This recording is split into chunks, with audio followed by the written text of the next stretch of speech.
Welcome. This is TarHeel247, a UNC basketball podcast. Make sure to like, share, and subscribe to the channel. Without further ado, I'd like to introduce Scott Williams. I call him Coach Williams because he did coach me in Milwaukee, so it's weird saying that, but I'm gonna call you Coach because you were my coach and you were the big man coach. So we had a fun year. I was a young guy, so welcome. Before we get to Carolina, what are you up to these days? How are things going? Well, thank you for having me on, John, and I appreciate the probably too much respect you're giving me as a coach. I don't know. We had the worst record in the league, but we were young. I mean, working with guys like you and Antetokounmpo, Big Z. We had some fun. So I really learned a lot working with you guys as a young coach myself. You being a young player, it was a joy to show up every day at practice. It was a rough year, but we were young and learning. So for us, that year kind of changed my career. So I appreciate that because that made me kind of leap into the next level, kind of my phase. So telling you that now, I haven't told you that, but I do appreciate you. So, let's start at the beginning. Where are you originally from? Well, I was Coach Smith back in 1986, his first recruit west of the Mississippi, coming out of Southern California. And that's when a lot of guys, Southern California had a lot of talent, but a lot of guys were leaving the West to go back and play in the East and in the South. So I felt blessed to be in Chapel Hill. I grew, as you grew in Milwaukee as a player, I grew as both a player and as a man under the tutelage of Coach Smith in Chapel Hill. And it's always had a fond place in my heart ever since. I tried to get back as often as I can. And in fact, I had my first book signing. I did a biography. I had my first book signing in Chapel Hill right on Franklin Street. So, we'll talk about it towards the end of the show, but tell people about your book and kind of, go show some. I'll see if I can hold up without a glare. It's my biography. It was written during the pandemic. It took me a while to get it done, but it's to help young folks. It's a 140 page turner, and I always get the compliment and critique that people that read it said they loved it, but they wish there was more. I tell a lot of stories about my time in Chapel Hill with Coach Smith and Kenny Smith and Joe Wolf and J.R. Reed and Rick Fox and on and on. I also talk about, of course, my times with Chicago Bulls with Michael Jordan, winning 3 championship rings and finishing my career with LeBron James, and a lot of other fun stories in between, and maybe some not so nice ones about Allen Iverson, my time with the Philadelphia 76ers. So, I wasn't drafted. Coming out of North Carolina, I had to walk on to the team, and I got a happenstance invite by playing in a pickup game in Greensboro, North Carolina with Jordan and some of his pro guys. And he makes a call to the general manager of the Chicago Bulls and says, I think we should give Williams a tryout. And that's kind of all I needed was a foot in the door and an opportunity. And I went on to play 15 years in the league and win 3 championship rings. So, it's funny sometimes the darkest days of not being drafted on draft night, I end up playing with the greatest player of all time in Chicago by playing in a pickup game for some campers in Greensboro. Yeah, I mean, I'm drafted to 15 years. I'm going to give you 16. I looked at your stuff today. I'm going to give you 16.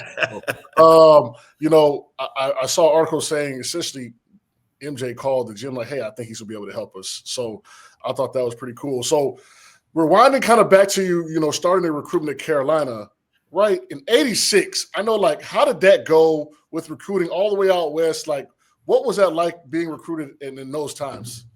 Well, I grew up a huge UCLA Bruin fan. The Bruins were one of the top college basketball pros. I didn't know a darn thing about the University of North Carolina and Coach Smith and what they were doing down in the South. I lived and breathed with the UCLA Bruins and the Los Angeles Lakers. Mm-hmm. So I was a diehard LA, Southern California guy, and I just knew I was going to play for the Bruins one day. But they kind of bungled my recruiting, and it allowed an opportunity for me to experience some I guess, other interest from other universities. And Coach Smith, he had his lead recruiter at the time, a guy named Eddie Fogler. I'm sure all the old Tar Heels fans will remember Coach Fogler.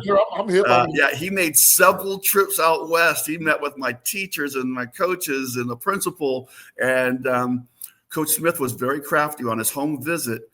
Although he couldn't pay for it back in those days, he invited my mother to come with me to Chapel Hill on my official recruiting visit. And she absolutely fell in love with the place. And we arrived, I think it was a Friday morning. We took a red eye, arrived Friday morning. And by Sunday afternoon, when we were getting ready to leave, she was telling me to tell Coach Smith, I'm coming to Chapel Hill. Yeah, it's crazy. It's funny you say that. UCLA was one of my top schools. So it was between Carolina and UCLA.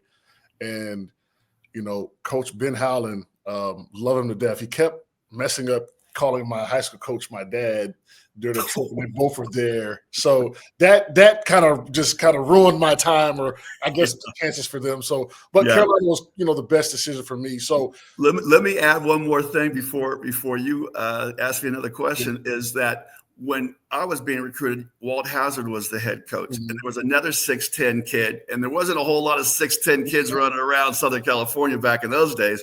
They were recruiting this kid named Kevin Walker, and I was so jealous, salty, probably a better word, that every time I opened the LA Times, of course, there was no internet, we got all of our information from the sports section of the LA Times. Well, Walker was getting, heavily recruited by UCLA. And I couldn't understand for about 6-8 weeks. They weren't calling me at all. Well, they finally got in touch with me and told me that a secretary had transposed a digit of my telephone number incorrectly, and that every time they called, they got a busy signal. Yes, exactly. And I even at 17 years old, I was smart enough to figure out that you're only 45 minutes down the road. You could have gotten the car. I got schools like DePaul and Georgia Tech and Villanova and North Carolina and NC State coming to my high school, playing, meeting with my teachers and my principals. So I really kind of soured on UCLA at that point because I didn't like Kevin Walker, not one damn bit. So your official, what was your official like? What did you do during your official? Because it's a lot different nowadays. My parents came, but I didn't see them much. Yeah. I'm trying to remember who my host was that took me around. But, one thing I think that Coach Smith always wanted for us as players, student athletes, I should say, was to be part of the student body. And the guys that took me around took me to the things that they enjoyed doing away from basketball on campus. And I was like, these are just some regular dudes that I have some like interests with. This is, Kenny Smith, he's an All-American. Joe Wolf is, one of the top players in the conference. And they don't act like they're big men on campus. They fit in seamlessly with the rest of the student body. And that spoke to me. Yeah, Coach Williams kind of carried that on. I mean, he would always tell us certain things in events and things. He would say, "Hey, look, we're gonna give you off. Go be with your classmates." That's I love Coach Williams. Coach Williams. I don't know if a lot of people remember this, but Coach Williams was the assistant coach for Dean Smith my first 2 years in North Carolina, and he was the big man's coach. Like I was your big man's coach. Little Coach Williams was running around with the bigs, teaching us, skills and drills down there in the low post and how to play with our basket, in a primary move and a counter move. I'm sure terms you're very familiar with as we're playing in Carolina. So I owe a lot of my success as a developing young player to the same coach that you had in Coach Williams. In fact, he would work us so hard because Coach Smith wouldn't let him say a darn thing in practice. He worked the bigs so hard in practice that was his only opportunity to really coach.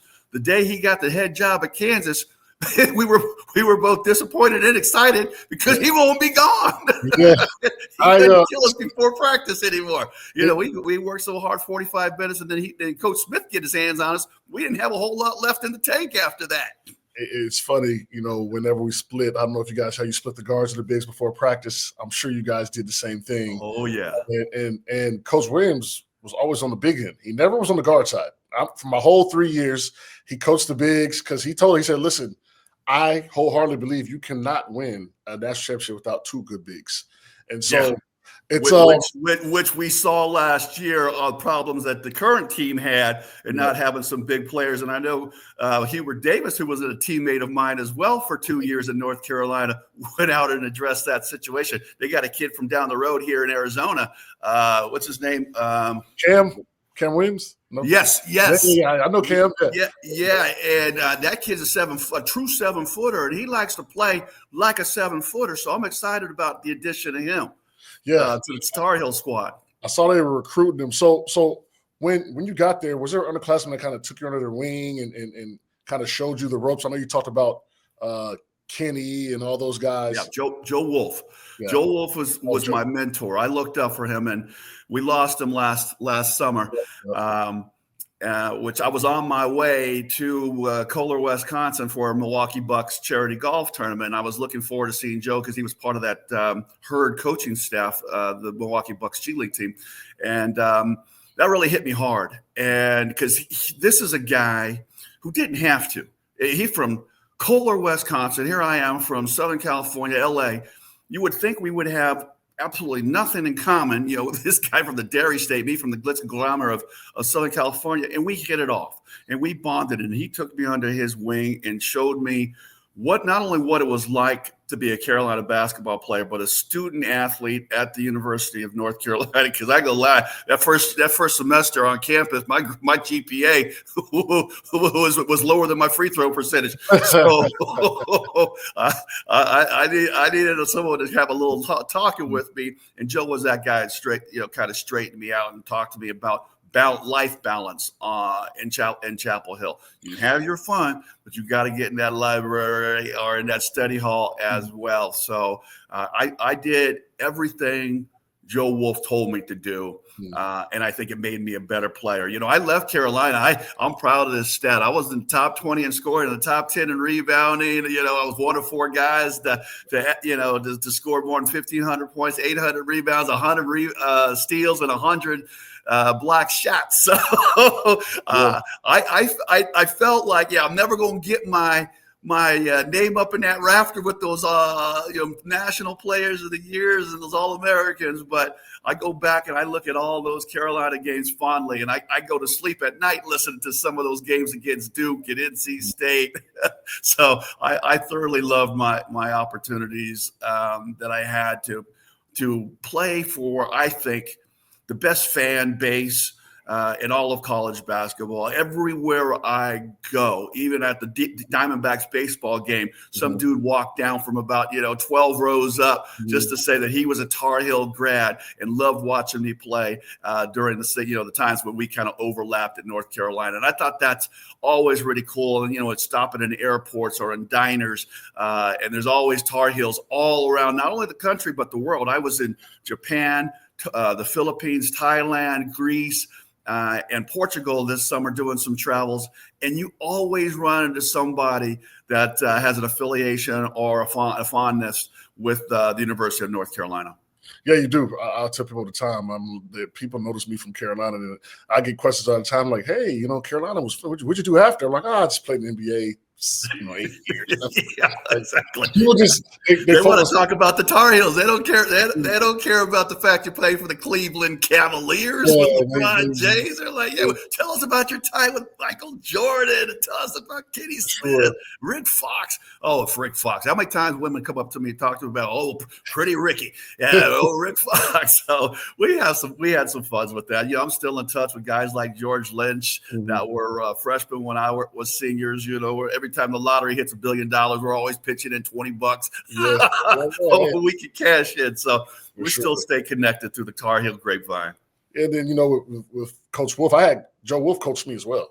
With the Bucks. I didn't know that. He coached me with the Bucks as well. So he always brought a light to practice every day. So that's what I remember from him. He just had such a cool demeanor and always, he kept it real. So Coach Smith always he not only coached and recruited great players, but quality people. Yeah. And I think that's the best thing that I can say. Eric Montross, who we had remembrance of his passing yesterday.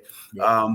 We were teammates with the Philadelphia 76ers. Not a finer man than you'll ever come across than Big Grit. So I remembering all the guys that come before us, Walter Davis, Eric Montross, Joe Wolf. It's helped me not only be a better person, but a better man. I understand what the value every day that we have on this earth to affect positive impacts on other people behind us and to have some damn fun along the way. So I got out and did some traveling for a better part of about 4 months this summer. But I took the spirit of what I learned from those guys along with me. For sure. So this is what I'm interested to see, the summer pickup games, right? So when I was there, I always tell the story, Harrison, HB comes in, #1 pick projected, highest Carolina recruit. I mean, they're calling him the next Kobe Bryant, essentially, right, coming in. And Marvin Williams comes in one day, and he puts the clamps on. He guards him full court every single possession. I was Harrison's roommate. He's sitting in the room contemplating life. Like, who am I, right? Like, what is going on? I'm supposed to be all – What just happened? What just happened? So tell me about when you pulled up as a freshman, even the years, coming – years at Carolina, who was playing, who was hard to guard. Tell me about those games. Yeah, we had guys like Brad Doherty, of course, Michael Jordan would come back. Walter Davis would come back and play. We had a dude, his name was Steve Bucknell. I'll never forget this. Steve was our defensive stopper, right? Our top defender on the perimeter. And he thought he was going to lock down Michael Jordan one day in one of these games. And MJ, he put an embarrassment on Buck. We called him Buck. I'm not 100% sure even to this day that Buck has remembered let me just say, can I say ass whooping on this? Because he tore into him good. And of course, being good friends with a guy from England, we got after him for a long time after that. But Buck realized there's a big difference between guard college guys than it is a guard the greatest player of all time. Yeah, I just remember, I mean, I was there for, I think is it 75th or 50th? I don't know what anniversary was there, but that's when like all the guys came back and there's 2 courts and, we didn't get to play, honestly. All the older guys were playing and we had to kind of just get in where we fit in. So those summer games are fun. And so, getting into college, right, Coach Smith practice, I'm pretty sure was similar to a Coach Williams practice, give or take. What was the biggest adjustment you had to make coming into school and practicing at that level? I think the speed and the intensity in which everything moved. Mm-hmm. I love the fact that Coach Smith always kind of gave you a game plan, a practice plan. He called it a practice plan, but I call it a game plan of how to approach each practice, with the offensive emphasis of the day, defensive emphasis of the day, and then the thought for the day that had absolutely nothing to basketball to kind of remind you that, hey, you're going to make some mistakes out there. Not everything's always going to go right for you in practice. Sometimes you're going to come down on you heavy-handed. Sometimes he's going to, pull out that bullwhip and put you on the inline and make you run that 100 point crosses off the board, right? Gut checks with Bill Guthridge. So gut checks, yeah. Oh man, yeah. They used to run us good. I laugh sometimes. I think that some of the guys behind me thought that they were working hard. It's like, you didn't have Coach Smith when he was trying to quit smoking. Working out in practice. That was an ornery dude some days. If you didn't play, plus if you hadn't played well against Wake Forest or up to expectations, let's just say, he would come in and get after us pretty good. But that's the biggest thing that I noticed, that you move in and out of drills. There was really no wasted time. Water breaks were 2 minutes. If you were a senior, if you were a lowly freshman, you were lucky to get about a minute and 15 if you got one at all. So you have to be very efficient, switching from your thought processes, switching your motor, which is always going to run pretty high, whether you're breaking into individual drills, bigs, littles. Guards and big players, post players, but that was the biggest thing that it took me a minute to adjust to. Once I kind of got my footing, I think I was fine, but it took me a good half the year to really feel comfortable that I didn't have to think anymore and I could just go play. You can't just always be thinking on the court. You have to let your natural instincts and your reaction time, because just those split seconds you can win or lose an advantage. For sure. And so, being there 4 years, I'm curious as to what part of your game was most developed by the coaches, and how were they developed?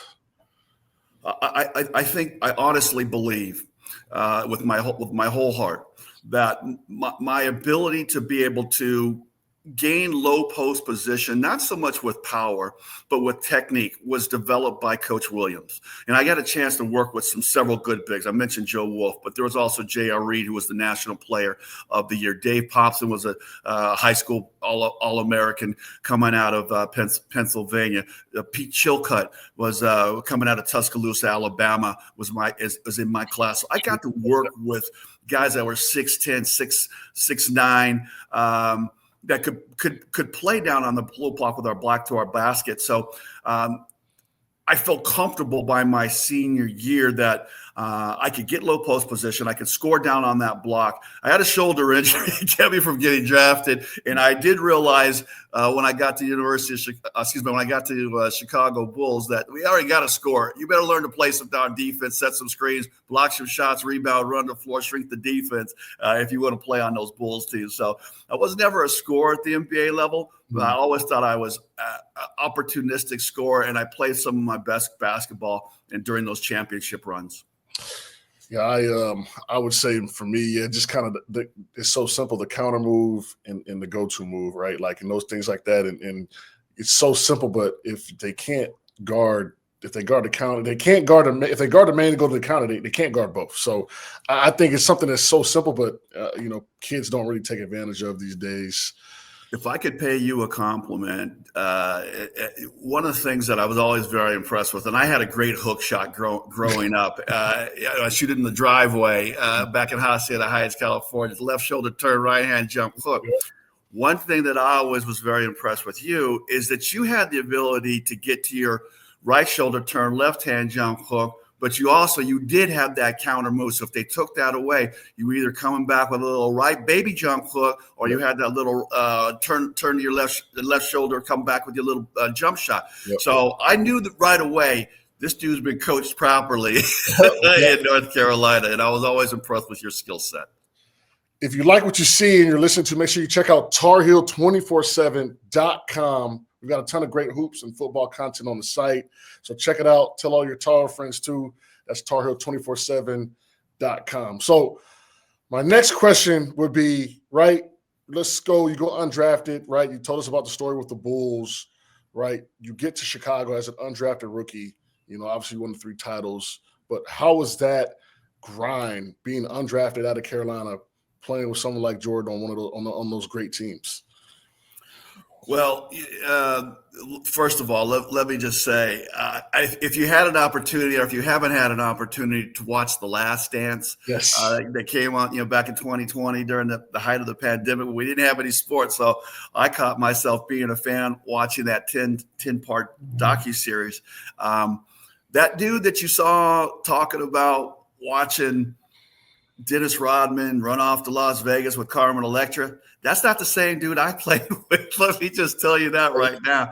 The dude I played with had never won a championship ring. I think he kind of let Rodman do his thing because he already had a taste of success. He'd already done something that Magic Johnson and Larry Bird had not done, in winning 3 championships in a row, the three-peat. But the dude I played with, let me tell you, he was a smoldering beast every day in practice. I get goosebumps thinking about not Phil Jackson running hard practices twice a day, 7 days in a row. It was having to try to compete and keep up with number 23, Michael Jordan, because he'd come down on your ass faster and harder sometimes than Coach Jackson and the rest of the coaching staff would. He knew everything that everybody on that floor was supposed to do. Now, he understood we couldn't perform at a level the way he did, but he did expect you to know where you're supposed to be, how to read the defense, because that triangle offense that Phil Jackson had was pretty intricate, and there was a lot of read and reacts. I think there was some I think close to 100 different ways in which the triangle could be run, depending on player personnel and how defense played you. Now, didn't necessarily know that I needed to know all 100, but MJ sure as hell did, because he knew everybody's position on the floor 1 through 5. And I remember in one of the videos of The Last Dance, there's a look when he's kind of like, like telling me, you in the wrong spot. Get over there. Or we going to get somebody in here that knows what the hell they're doing. And it made me bust out laughing because I remember the exact timing of the play, the heat of the moment, a championship series against the Detroit Pistons, my little rookie year, and I found myself having worked my way, into the rotation by the time the playoffs came, that it made me laugh going from an undrafted player to being out there on the floor when I guess the lights are the brightest, and I was proud how far I had come. Because then it wasn't back in the day. There was no G League. There was no two-way players. You either made the 12-man roster or you wouldn't get yourself an insurance job. So that was, I think, one of my proudest moments. In '92, I talk in the book, having an epiphany coming from 15 down in Chicago Stadium against the Portland Trailblazers, and being the only reserve on the floor with the 4 starters. And I knew I had gained the confidence of my teammates, the coaching staff, and I had an epiphany that I could play in this league as long as I wanted to at that point.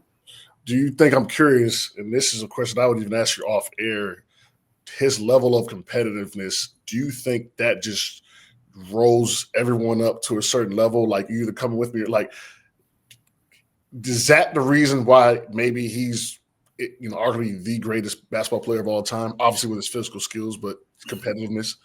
I'm gonna have to give away everything I wrote in my book here. Hence, I'm just curious. Yeah, give the Tar Heel folks a little preview of what you think. Proceeds from the book do go to a good cause in helping domestic violence. And right on Chapel Hill there's a student facility that we've been able to donate some cash to as well. So it is, if you get opportunity, you want to read some more stories about those times with those bulls, please do go get Through the Fire. You can get it on Amazon or barnesandnoble.com, but that's my shameless plug to try to help. You're good. Need some help. But also, I think the thing about that separates Jordan, and like I said, I had the opportunity. I'm one of 4 players to play with ever Michael Jordan and LeBron James, and who a lot of people, this younger generation, do consider the greatest player of all times. Either Jordan or LeBron. And so I write in the chapter about what separates the greatest players from all the NBA greats. I'm talking going all the way back to Bob Cousy and Wilt Chamberlain and Kareem Abdul-Jabbar. And you won't ever catch MJ, announcing or pronouncing that he's the greatest player of all time, because he says it's different eras. But I had an up-close personal look with these 2 particular guys. So I write about it in my book. And one of the things that I pick up on, and I had LeBron James when he was 19, going on 20 years old that December in 2005. So he hadn't reached the height of his success yet. But one thing that I will say is that when I was with Jordan and he was at the height of his career, that the level of competitiveness that he had and the desire to not only win and be the best, he wanted to leave everybody in the arena, whether you were sitting courtside or you were in the last row of that stadium, if you were listening on the radio or watching on TV, if you were that player's girlfriend or wife or significant other, that my man just got bested by the best player in the league. And even when that player went to sleep, I don't care if it was Dominique Wilkins, Charles Barkley, Magic Johnson, they wouldn't dream that they could beat Michael Jordan in a 7-game series in the NBA playoffs. That's how dominant he wanted his game to be that particular night. And it didn't matter if it was a snowy night in Cleveland on Tuesday and half the fans couldn't get to the game. It was the 3rd game or 4 nights, when playing down in Charlotte. That's the way that dude took the floor every freaking night. And I was sometimes tired. I had played 12 minutes, and I'm like, I'm on fumes over here. And this dude's out there, acting like he's playing, Game 7 of the NBA Finals. Like I said, it's a snowy night in Cleveland. It don't really mean a whole lot, dude. We've already won 60 games. So you just don't make the most talented player generally will see him having that level of desire and intensity. I played with some great dudes. Excuse me, not great dudes. They weren't great dudes. They were great players in Philadelphia. But they're talking about practice, man. Like we're not talking about the games. We're talking about practice. Like that's where we get better as a team. That's how we grow. And they didn't see it like that. And you can't teach somebody how to do that. You have it inside your heart. And that's what MJ brought every day. And then everybody always appreciated that. Some guys on that Last Dance video, they always thought Michael was, kind of a jerk. I loved it. I like I said, I wasn't drafted. I always played with a chip on my shoulder anyway. Now, I couldn't compete with that dude, but I was the way I came to practice every day, and I loved it. If you were about cars and women and girls and the fame of being in the NBA, you weren't going to make it with that dude. Not back in 1990, 91, before he had that championship ring. No, and he was all about winning. And if you didn't prepare for practice and you didn't prepare for the game and know the scouting report and the game plan and player personnel and tendencies, he could tell management to get you out of there, but he'll make practice so difficult on you that you want to ask for a trade. Yeah, it's funny you kind of described the competitiveness. I kind of saw that with Giannis as he got older. I played with Giannis for 7 years. In practice, sometimes they would have to pull him because he was just going. They would have to pull him because he was just going so hard in practice. So that's something that I just – seeing you describe MJ like that is pretty intense. So let's go to the 2001 Bucks team, right? That team doesn't get talked about a lot. Lost in Game 7. Like, talk about that team and what happened with that. Oh, that's a tough one for me, John, because at that point now, I had spent some horrible years in Philadelphia, and just like I said, with some bad dudes, they traded me as a throw-in to make the Tim Thomas trade work back in '99. And George Karl was our head coach, Carolina guy. Everyone will remember Coach Karl. He kind of left me for dead, right? Like he kept me on the team, I think, rather than cut me because I was a Carolina guy. Again, I find myself in a situation where I have to kind of prove my worth and work my way back into the playing rotation. I'm playing behind Tractor Trailer and Danny Manning and a number of other dudes that I can't remember right off the top of my head. But basically, I'm down on the end of the bench getting cold every night, in my sweatsuit in that cold Milwaukee arena, wrapped in towels. But as I guess my mother instilled in me, you look at every day as a blessing, an opportunity to change your circumstances. And I just kept working hard every day and eventually started working myself back into the rotation. And George started getting some confidence in me. And Terry Stotts, who went on to be an NBA head coach, started gaining trust in me. And he was our big man's coach. So I worked my way back in the rotation in 2001. Now I'm one of the leaders on the team. And we had Ray Allen and Sam Cassell and Glenn Robinson. We had some dogs. They called them the Big Three.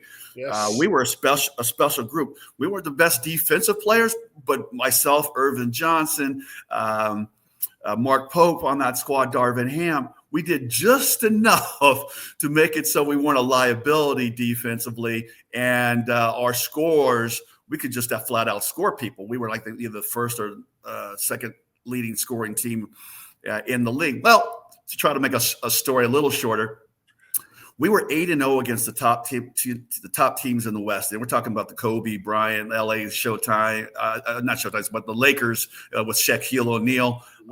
You had Karl Malone out there as well. And then, of course, Portland was rolling. They had Pippen, and Utah was on the top of their game still. So we felt confident that we could compete with the top teams in the West, but we had to get by the Philadelphia 76ers first, my old squad. And we were down in the series 3-2. And I came out and I just said, I am tired of getting all these ticky-tack fouls. I get some ticky-tack fouls in games 4 and game 5. So I told my teammates beforehand, I was like, the next foul I get early in this game, I'm going to earn. Well, lo and behold, Allen Iverson, who goes by Sam Cassell because he couldn't guard a chair with wheels on it, and comes flying down the lane. Well, John, Dikembe Mutombo, who was the defensive player of the year, he didn't get his first foul in the series to the second half of game 4, right? So this is kind of how the officials had been calling the game. So this way, anyway, Allen Iverson comes down, and I'm going, I don't like this dude anyway. So I go and I crack him with a forearm and sent him flying about 4 feet off his feet. He wasn't about 140 pounds, 150 pounds, So I was at my best at 247. I hit him good. Well, bang, ding, dong, bonk. They hit me with a flagrant 1. After the game, they upgraded it to a flagrant 2, and I was suspended from game 7 of that Eastern Conference Finals, which we went back to Philadelphia and lost. So I always felt as though had I been able to play in that game 7, it would have been a different outcome. We had the momentum going into that game. I had knocked in, I think, 12 of our first 14 points. I got us rolling. We were up by 30 or 35 in game 6. So we had really gotten a good stride and a feeling about ourselves. But that suspension, that one hit me hard. Because I don't want to say that I felt like I let my teammates down, but I felt like something was taken away from not only myself personally, but what we had something special going in Milwaukee. So I still run into a few Bucks fans that will remind me of that 2001 Bucks team and what we probably could have accomplished. In fact, if you Google it, there's a whole conspiracy theory. What did David Stern want to Philly in that finals versus the smaller market Milwaukee? And of course, Allen Iverson was the MVP of the league that year in 2001 as well. I say this all the time. Yes, NBA is fair. I'm not calling it out as it's not fair and it's leaning towards other teams, but it is entertainment. Remember that, people. Yeah, and listen, right? Like I said, you being a journeyman, I was already on my 3rd team and getting a little long in the tooth there. So I won't do anything to cause any waste. So I never publicly said anything back then. But the greatest words in sports, the greatest 2 words in sports, I should say, is game 7. And to have some suits in New York take that away from me, I never felt was fair. Mm-hmm. And I think it handicapped that Bucks team just enough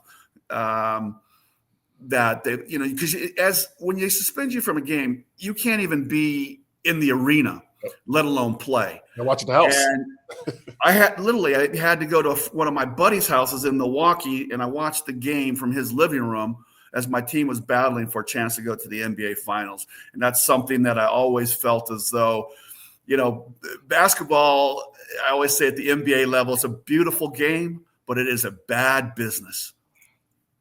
All right, listen, I've had some experience as well. We'd be on here all day if we talked about, I was kind of a journeyman myself my last few years. So, yeah, we've seen a lot. So back to the UNC, right? Do you still keep up with the program? What are your expectations for this team this year? Well, that's a tough question because I don't know. I was a big R.J. Davis fan, right? It seemed like he was there for about 12 years.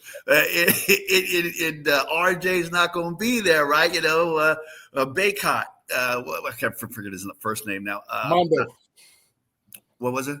Armando. I don't know. Yeah, Armando. I don't know why I wanted to say Michael. Armando Baycott. He was that anchor, that force in the middle that you could always count on if somebody got blown by, to be a road stopper. I don't know if he was a great shot blocker. I don't know what his numbers were, but I always felt confident when that dude was on the floor. That we needed to get a stop and somebody needed to get a board, he was going to be down there to do it. And so I don't know. Like I said, I like this kid that got out of the U of A. Henry, is it Henry or Henry Vassar, number 13, a 7-footer? Yep, they got that. Yep. Yeah, we got Trimble. Seth Trimble's coming back. I like the leadership. He's a fourth-year senior, I believe, or fifth-year senior.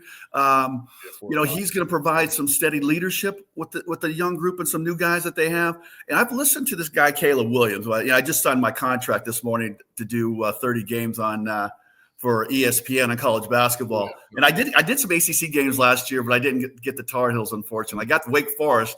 That's about as close as I got to Chapel Hill. But I'm excited to see what this kid Caleb Wilson can do, because I went on to prepare for the pod, and I listened to this young man talk. And first of all, he's well spoken, right? I see this highlight reel. He's 6'10". He's only about 215 pounds, about what I was when I got to Chapel Hill back in 1986. He said he put on 15 pounds of muscle, but we'll see. But he says he's playing stronger. He's got more confidence, and his game's going to explode. I think he's going to be one of those dudes, unfortunately for Coach Davis, that he may not be around Chapel Hill too long, but I think he's going to be an exciting player. The ACC itself, and I covered the ACC and I covered the Big 12 for ESPN last year. The ACC probably had one of its worst years in a long time, right? You had, 7 teams. Excuse me, hold on. Let me get my notes real quick here. 10 teams under 500. That was never something back when you and I played in the ACC that we'd ever thought we'd see. 8 teams with 15 wins or less. So there's great opportunity in the ACC to get victories, but what quality of those victories will be when they have to face some of those teams from the Big 12 or the SEC or the Big 10 even, will yet to be determined on how far that they can go, in the NCAA tournament. But hey, if anybody can do it, and I got confidence, not only in Hubert Davis, but Jeff Lebo, who was one of my teammates. He was a year in front of me when I was in school there in Chapel Hill. I know they'll put in the work, and they'll have those guys prepared every time they step on the floor. And whether I'm in Chapel Hill or I'm in Scottsdale, Arizona, I always pull out my Carolina blue on game day and try to cheer those guys on. Now, at halftime, if they ain't doing what they're supposed to be doing, I won't be talking bad about them. But at the end of the day, I bleed Tar Heel blue, win or lose. Perfect. And so kind of one last question before I let you get out of here. What's one player that you wish you maybe could have played with while you were at Carolina? Is there one guy in history that you say, hey, look, that'd be fun to play with him? Well, I'll tell you that the one guy that I thought you were going to leave it open to anybody, I was going to say Shaquille O'Neal, because I hated guarding him. I'd much rather be on his team. I think I still got some pains from trying to stop Big Shaq. But the one guy at Carolina that I think I really wish I could have had opportunity to play with would be Tyler Hansbrough. And when I looked at Tyler Hansbrough, I always used to think, being from afar, this guy doesn't even look that good or that athletic. But I think Tyler Hansbrough, and he didn't have a pro career, but in college, his motor, the way it ran, always impressed me, because I always felt like I wasn't the most talented player, and I always had to try to outwork guys. And Hansbrough would be one of those guys I'd love to be down there banging with, in and out, preparing for a game. I think he'd just be it kind of gave me goosebumps on my forearms thinking about how intense of a Tar Heel he was, and I would have loved to have been around that. I'm gonna go Ed Cota, because I need someone to pass me the ball. So I watch Ed Cota clips all the time, and I play with Kendall, who statistically is the best passing point guard to play at Carolina. So Ed Cota would have been a guy I would have loved to play with, because he seemed like he had a little flair, loved to pass that rock. So. You got to have them point guards that can get you the rock. So that was a good call. That was a cool, a good call by you. Yeah, King Rice, Jeff Lebo, Kenny Smith were my point guards. I got no complaints. Yes. So I want to say thank you and goodbye to you. Also, we mentioned before your book, Through the Fire, Amazon, you can get it, bookstores. The proceeds go to domestic violence. I want to shout that out again. And thanks for coming on, man. Appreciate you. Hey, miss you. Good to catch up. Great to see you. Tell me how I need to get on your workout regimen. I'm carrying about an extra 50 pounds. I'd love to try to lose before those cameras come on this season. Look, man, listen, I get on the bike for 15 minutes. I do me a lift. I get on the bike for another 15. I call it a Well, day. you mean I got to work? I got to work out to lose weight? Nah, forget it. My dad said it's hard to get back off, so just keep it off. So that's a philosophy. Good advice. Great catching up with you, John. So thanks for watching on YouTube and listening to wherever you get your podcast. Be sure to check out TarHeel247.com for the latest wall-to-wall coverage of Carolina athletics. See you next time.